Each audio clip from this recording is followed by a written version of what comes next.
Mr. Lapid, thanks again for joining us. Welcome to TV Rain. First of all, of course, I'm wondering what's going on with the Iranian attack, the major strike that everyone is waiting for. And they are naming the dates and timing and then reconsidering and then naming again. And the world is actually a little bit nervous, maybe shaking. What is actually happening right now? Well, this is exactly what is happening. They're playing with everybody's nerves, trying to sustain this in order to make sure that the world and Israel in particular is on their toes. We are prepared, we are ready, we will know how to react and what to do opposite such an attack. And we've been there before. As I'm sure you remember, on April 13th, there was an Iranian attack on Israeli soil, and with the drones and missiles, and we have prevented it from hitting Israeli citizens, and we will do it again. So the suspense is there, but I wouldn't exaggerate the possible results. But the major strike is coming in any case, right? Or not? Is this a bluffing from the very beginning till the end? Or well, I think there will be something is going to happen. We don't know what size and scale, but Israel's defense forces are more than capable of handling every threat. And if Israeli citizens will be hit, there will be a retaliation that will be beyond what they think and imagine. Okay, so do you think, speaking about a larger scale of events, I would say, do you think that the regional war is inevitable? One day it is going to happen, and that the Middle East will be, set on fire, I would say. Well, actually, no. I think we can do things if we will be smart about this, if we will be very well coordinated about this, if we will find ways to cooperate and work with the more moderate forces within the Middle East and the international community. It is not inevitable. The kind of regional coalition that faced the last Iranian attack on April, which involved the Saudis and the Jordanians and the Egyptians, and of course the United States and Israel, sent the right signal to the Middle East that we know how to reshape and reorganize our abilities in order to prevent this from exploding or imploding.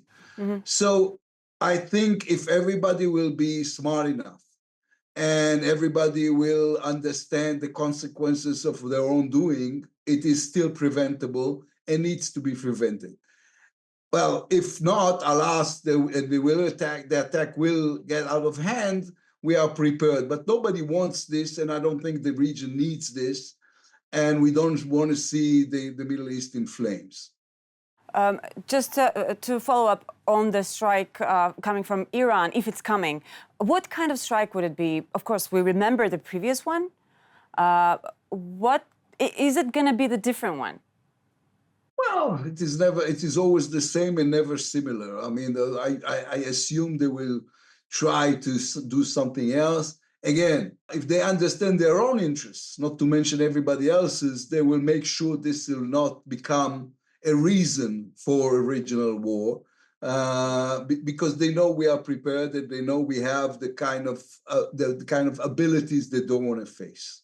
I'm coming from Russia, so I need to ask you a question about Mr. Shoigu's visit, ex-Minister of Defense of Russian Federation, visit to Iran.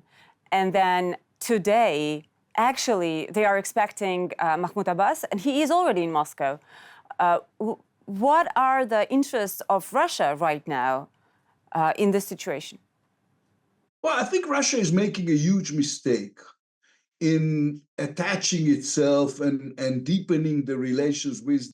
It will come back at them. I mean, because the Iranians are this is a very fundamentalist, very Islamic regime. And Russia has always been facing the Muslims within Russia and Muslim terror.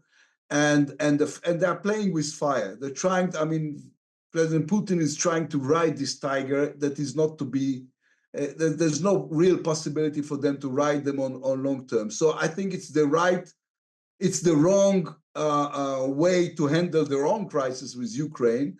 I think becoming dependable on an Islamic fundamentalist regime is the wrong idea for Russia and the wrong idea for the world. And nobody really understands this or think it's a smart move.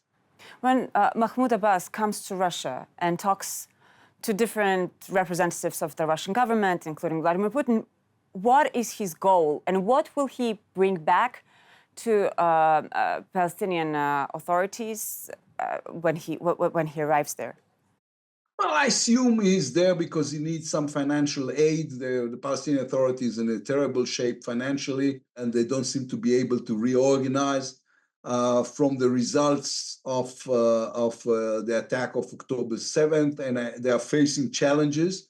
They are working with us, has been in the last, I don't know, 2 decades, and we will try to work with them. Nobody wants to see the Palestinian Authority fall apart or collapsing. And they've been looking for help anywhere possible, and this includes Russia.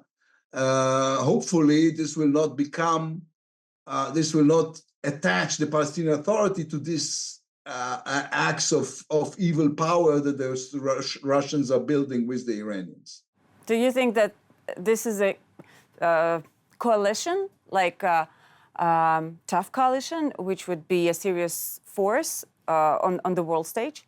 Russia, Iran? Well, I think there is a coalition of autocracies. I think the Palestinian Authority is too small and weak to be part of this. I mean Iran, the of axis course. of power we are looking at that goes from Russia to Iran, and not for all practical purposes, but for some with China as well, is of course more worrisome to the international community. Of course. Last thing I wanted to talk to you about is the American presidential campaign. We can see Kamala Harris picking a candidate for her vice president, Tim Walz. And he's picking him over Josh Shapiro from Pennsylvania, who is a Jew. And there is concern that maybe her choice was because of Shapiro's Jewishness. Would you imagine that? This will surprise me. I've known Kamala Harris for quite a long time. She's got a Jewish husband, and so she picked him. So I don't think it has anything to do with the question whether or not one of the governors she was looking into is Jewish. I think it also has to do with the question of what kind of chemistry she's going to have with a future candidate for vice president. And Tim Walz, the one she chose, is a pro-Israeli Democrat, old school. On October 7th, he has declared in his home state of Minnesota a day of mourning. I think he is a pro-Israeli candidate for vice president. And besides, I don't want to get into it too much because it's an American affair, and I don't want to get involved in American politics. We have enough politics of our own. Yeah, well, you know that there was the sentiment about young generation of Americans who were against the position that Biden has taken, considering the war between Israel and Hamas. And that's why analysts say Kamala is trying to bring them back. So that's why she didn't. But would you consider this kind of move from her? Well, I think she's too much of an experienced politician to be impressed by those kind of demonstrations in Columbia universities and elsewhere. These are very young people who shape their world view with 10 seconds clips from TikTok. Which makes them into the new useful idiots of an organization, of a worldview they totally disagree with. If you ask one, I mean, they were shouting there from the river to the sea, and when somebody asked them, do you know what river we're talking about or which sea we're talking about, they had no clue. So what are they doing? And these are the people who are demonstrating for gay rights and for women's rights, and now they're demonstrating for a movement that kills gay people, and says it's okay to beat your wife. Of course. So they just don't know anything, and they are a small minority, and she knows better than trying to regain their voices through that. I think Kamala Harris is a pro-Israeli. I think Tim Walz is a pro-Israeli. I think Donald Trump is a pro-Israeli. I don't know Katie Vance that well, but I don't think the Israel is going to be a major issue in an American election. It's going to be more about the economy and immigration and the identity politics that influence us all. Okay, thank you so much for this conversation. I really appreciate it. Thank you. And good to see you always on TV Rain, Mr. Lapid.